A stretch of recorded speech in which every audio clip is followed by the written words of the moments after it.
I hope you all are doing well. So here I am again with the next topic, with the next chapter with you from anatomy and physiology. So today we are going to talk about the skeletal system. So this is the most important system of your body in relation to the yoga, in relation to any sports, in relation to your activity of daily living. Because these postures, when I'm talking about, in the poses in the yoga asanas, are you using your body or not? Yes, you are using your body in the poses. In the physical benefits which you want to gain from the poses, that relates to your skeletal system. In pranayama exercises, are you using your body or not? Yes, you are using your body because here the rib cage is there. In between that is your lungs and heart. In meditation, as the people ask you, spine straight, focus on the body, alignment. So if the skeletal system is not getting enough strong, it's difficult to sit into the meditation. It's difficult to get into any pose, any physical asana, whether it is warrior 1, warrior 2, tadasana, anything else. And meditation is the problem. Sometimes you have a problem, any pain around your body. It's difficult to lay down into the savasana too. Very difficult to lay down into the relaxation pose.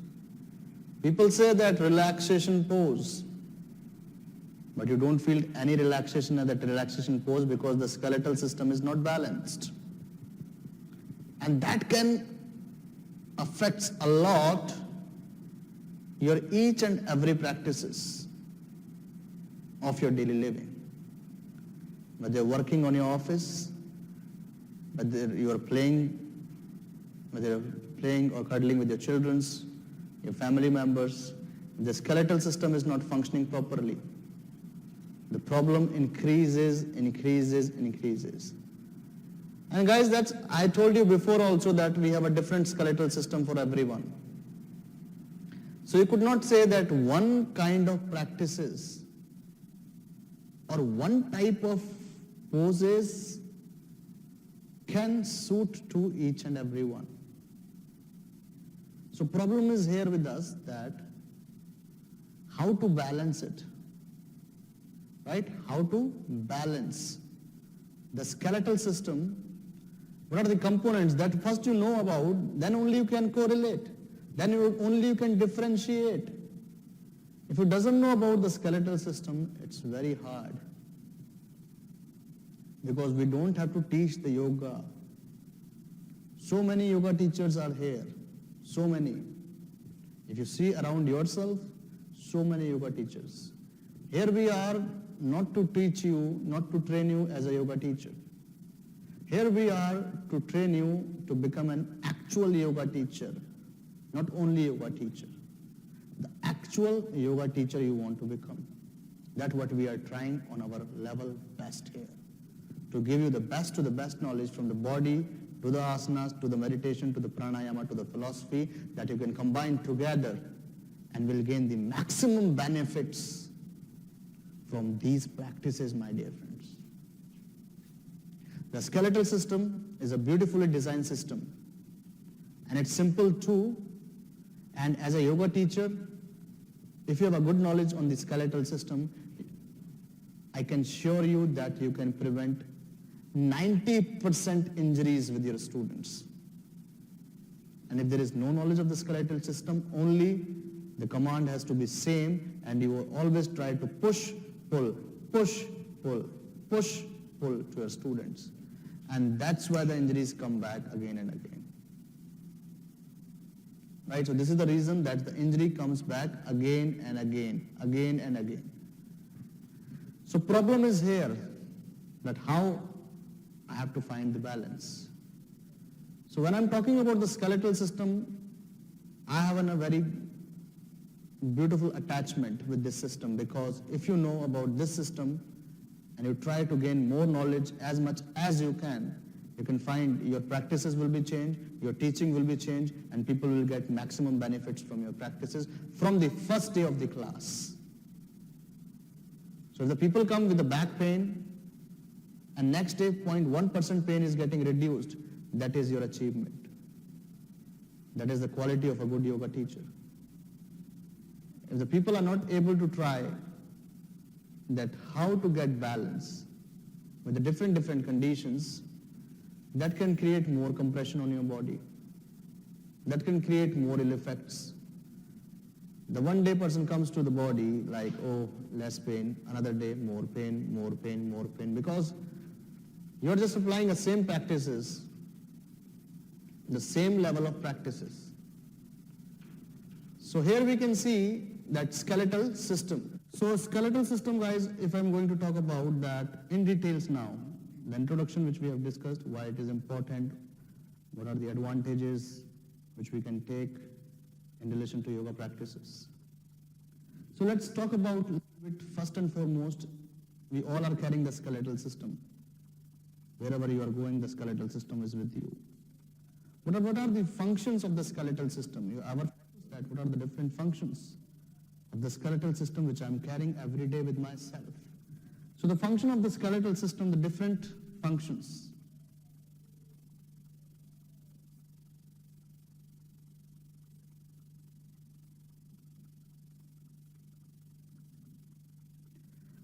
So here we go to the different functions of the skeletal system.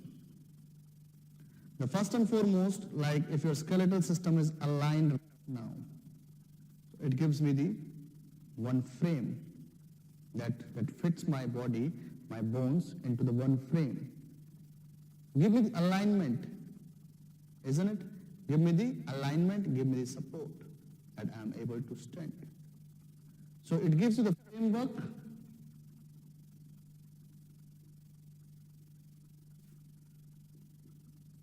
support,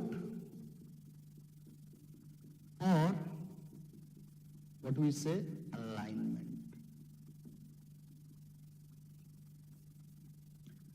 After that, the next function, if we talk about, that you see, this is the skull here, right? Everybody has. Inside the skull we have brain. Everybody has or not? Yes, everybody has. Have you ever seen your brain? No. But there is a brain, that's why. I'm able to talk, I'm able to move, I'm able to speak, I'm able to hear. I'm able to correlate. Here is my rib cage. Inside the rib cage we have a lungs and heart. We have a lungs and heart. Here is my pelvis, which protect my internal organs. So next function is the protection. If any mechanical force, any external force that hits here, so the skull has a hard structure, right? Any mechanical force hits here, the skull has a hard structure. So it can prevent the damage to the brain. Rib cage here, the hard structure. It can prevent the heart and lungs. Pelvis here, it can prevent your internal organs. So the next function is the protection to the organs.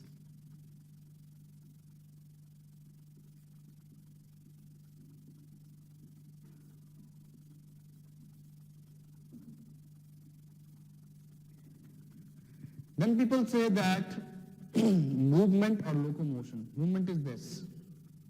Locomotion when I am moving from one point to another point. This is the locomotion. But sometimes people say that this is the function of the muscles. This is not the function of the skeletal system. But if we go slightly more deep in relation to the musculoskeletal system, guys, so how it would be different? That if you know that the muscle originates from the bone, it insert to the bone, right? So muscle originates from the bone, insert to the bone. Origin means from where it starts. Insert means from where it gets attached. So where it is attaching to the bone, it is originating from the bone, and bone is the part of the skeletal system. right? The bone is the part of skeletal system.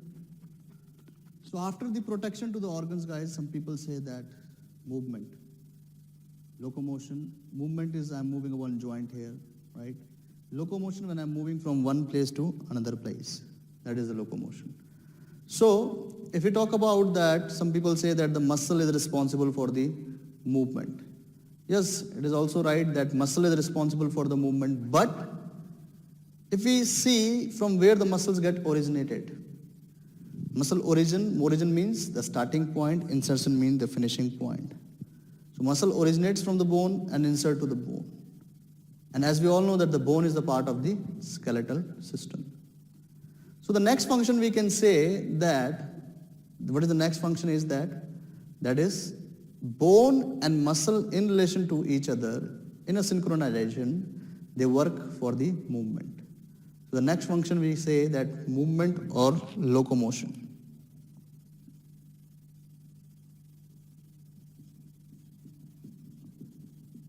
So movement or locomotion. Now the next thing, if we come to the next function of the skeletal system, that is your, what we say that, as you know that we have a bone marrow. The person who eat meats, they know about the bone marrow, the pulpy structure that you want to suck always from the bones.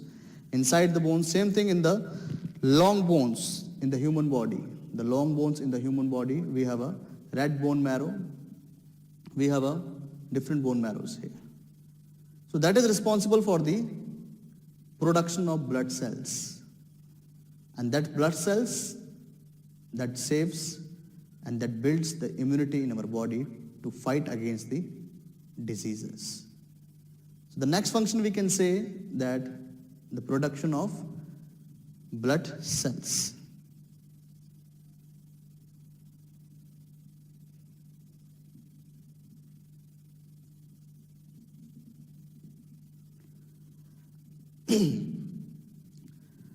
So these are the functions which we have discussed right now. The framework, it gives you the framework, support or alignment to your body, protection to the organs, movement or locomotion, production of blood cells. The next function, guys, people always ask you, eat good amount of calcium. What is the need? To eat good amount of calcium. Yes, to make your bones more stronger. And mostly nowadays we are lacking that things because the nutrition has affected the type of food which we are eating, the time when we are eating, and nutrition what we are taking inside in our body. That's the problem.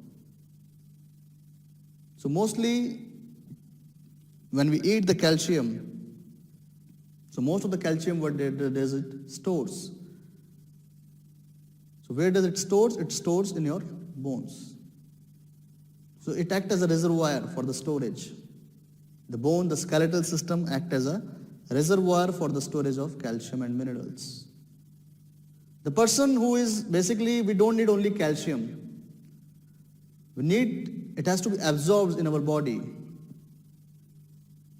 Mostly you have seen that if you are eating a calcium, pills are there. But that pills are the chemical pills that you take, it doesn't get absorbed properly in your body, it gets excreted out after some time.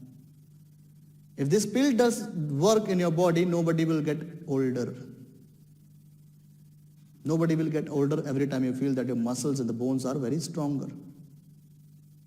So we don't need only calcium. For the absorption of this calcium, we need vitamin D also. And what is the natural resource of the vitamin D is sun. So you have seen sometimes people just sit into the sun, cover their face and taking what they say, yes you know, sun bath, I am taking a sun bath. The amount of population who lives where there is no sun for 6 months, always check their calcium level, guys. From their joints, always you feel this crepitus, the clicking sound. This click comes when they move. No sun is there. Yes, with the nutrition you try to get, but absorption is less than. That's why around the sea, around the beaches, sometimes people take the sun bath so it can absorb more deeper to your bones. After 45, after 40 with the women, the problem is the osteoporosis, the thinning of the bones,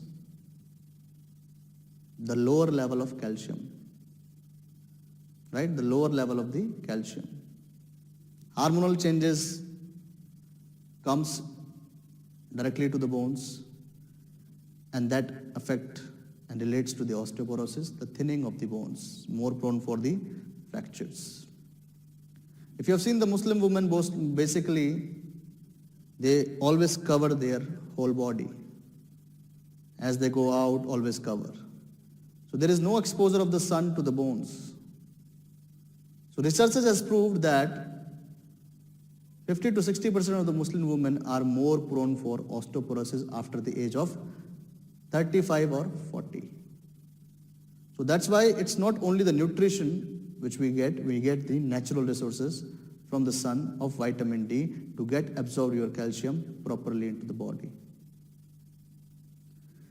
So always people ask that we have to get the natural sources of the calcium, not in the form of pills, not in the form of that nutrition. We have to get the natural resources of the calcium, like from the green leafy vegetables, you have a nuts here, some milk products you have from the cheese, and so many other stuffs from where you can get the natural resources of calcium.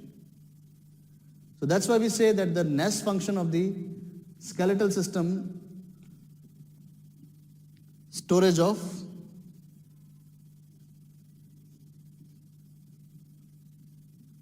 calcium and minerals. So these are the main functions, guys, that we have discussed about the skeletal system. It gives the framework, support or alignment, protection to the organs, movement or locomotion, production of blood cells, and storage of calcium and minerals. So this is the introduction of the skeletal system as a most important part in relation to your yoga practices. What are the different benefits we can gain? What are the components of your skeletal system? What is the classification of the skeletal system? That we'll discuss into the next class. Till then, thank you so much. Namaste.